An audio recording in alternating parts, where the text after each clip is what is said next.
आज के इस प्रेस कॉन्फ्रेंस में आप सभी साथियों का स्वागत है।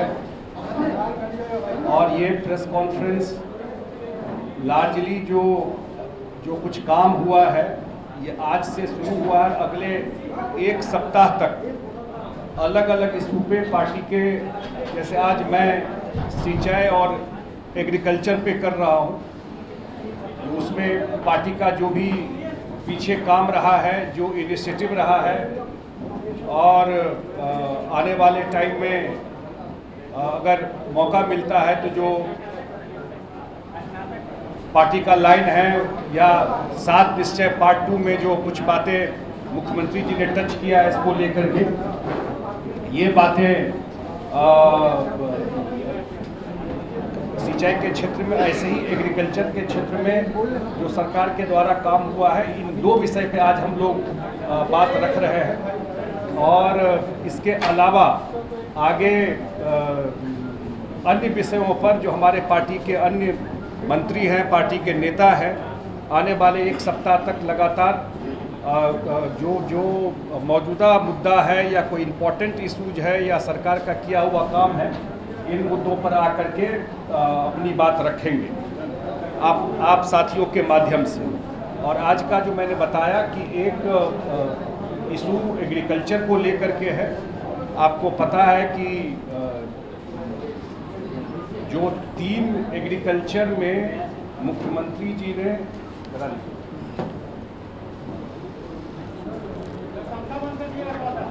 पंखा बंद कर दीजिए भाई।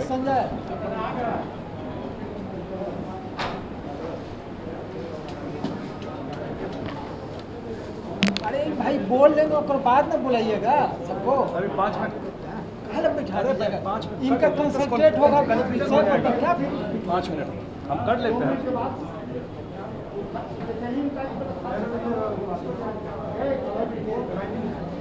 आप बैठिए ना, आराम से कंफ्यूजन हो जाएगा।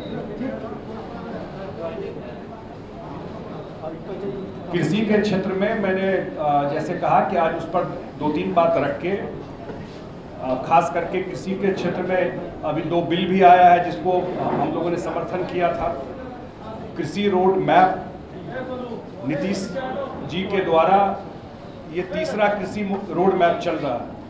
एक रोड मैप 2007 से 12 चला, एक 2012 से 17 चला, और 2017 से 2022 तीसरा कृषि रोड मैप अभी चल रहा है। और 5 वर्षों में जो कृषि रोड मैप है, इसमें बिहार भारत में गेहूं और चावल में के उत्पादन में 6ठे पोजीशन पर, 6th पोजीशन पर है देश में। मक्का के उत्पादन पे 3रे पोजीशन पर, सब्जी उत्पादन में बिहार 3रे स्थान में। चावल, गेहूं, मक्का, जब से ये कृषि रोड मैप लागू हुआ है, लगभग दोगुना बिहार में प्रोडक्शन हो गया। मछली का उत्पादन, खास करके जिस क्षेत्र से मैं आता हूँ, मिथिला के क्षेत्र में, तो आंध्रा का मछली आता था ज़्यादा। मछली का उत्पादन 2.5 गुना बढ़ा है। उसी तरह मखाना का उत्पादन, जो मुख्यमंत्री बोलते हैं कि हर एक थाली में पहुँचाना है, वो करीब 300 करोड़ का कारोबार हो गया है। 90% देश का मखाना बिहार में होता है, और इसका अभी जीआई टैगिंग का काम चल रहा है, जो हो जाएगा। तो ये मैं जहाँ तक जो अभी 2 बिल आया है, तो जो हम लोगों ने समर्थन किया है, आपको पता है कि मुख्यमंत्री जी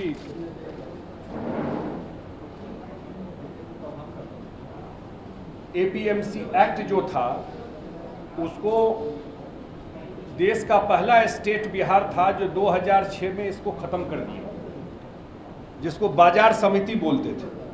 और लोगों को ध्यान होगा, अगर सीधा भाषा में मैं कहूँ कि हमको एक नालंदा के साथी मिले तो बोलते थे पहले नालंदा में दीजिए पैसा, वो लकड़ी से जो रोड घेर के रखता था, उसके बाद फतुहा में दीजिए, उसके बाद आके पटना में दीजिए जब घुसते हैं। तो ये हाल था। एक बार ये एबॉलिश हो गया एपीएमसी, जो मार्केटिंग बोर्ड था, तो किसान जहां बेचा उससे तो कोई एमएसपी गया नहीं। एमएसपी तो आज के डेट में भी है, और जहाँ तक बिहार में पैक्स की बात है, जो प्रोक्योर किया जाता है, जो पहले कैसे कैसे लोग मार्केट में एपीएमसी में जो मार्केटिंग बोर्ड में ले जाते थे, और आज 8,463 आउटलेट है, 521 व्यापार मंडल है, 22 कोऑपरेटिव बैंक है। 2019-20 में 20 लाख मेट्रिक टन पैडी का प्रोक्योरमेंट किया गया और सीधा लोगों के अकाउंट में पैसा जाता है, मतलब पैक्स फंक्शनल है। मैं कुछ चर्चा इसलिए कर दिया इन बातों का कि एग्रीकल्चर के सेक्टर में एक बहुत बड़ा ग्रोथ पिछले 15 साल में बिहार में हुआ है। जो मैंने कुछ प्रोडक्शन को बताया कि वो डबल हो गया, मछली का बताया कि वो 2.5 गुना बढ़ गया। जो एग्रीकल्चर रोड मैप में आपको बहुत सारा आपको पता है कि जो एग्रीकल्चर से रिलेटेड जो मशीन दिया जाता है उसमें सरकार कितनी सब्सिडी देती है, ट्रैक्टर से लेकर के और अन्य जो इसका जो खरीदने का वो दिया हुआ है। जो कृषि यंत्र हैं वो तो पुआल जलाने तक का भी 75% दिया जाता है आपको उस पर छूट।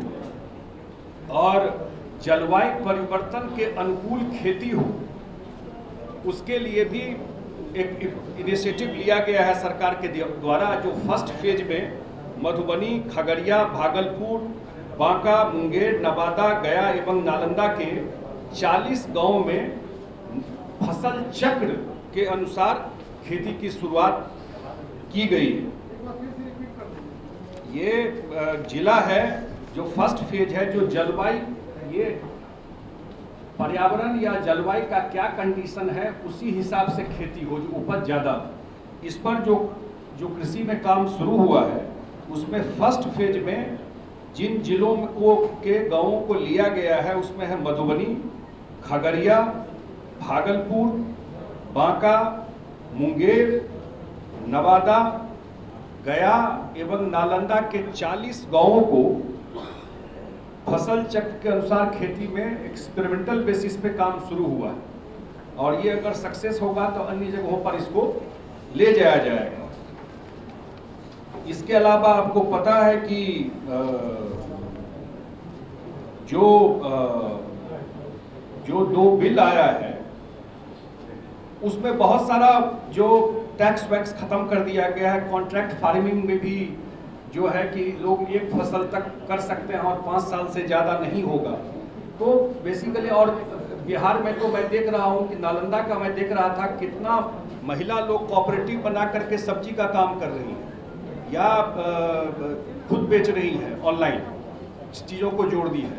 उसी तरह से आपको ये जो है महिला का ग्रुप, क्या उसको बोलते हैं, जीविका कितना एक्टिव है जो प्रोक्योरमेंट करने में इन सारे चीज़ों को। तो ये हमारी पार्टी का मानना है कि ये सारा इनिशिएटिव जो किसान को डायरेक्ट इनकम फायदा हो वो उनको हो रहा है।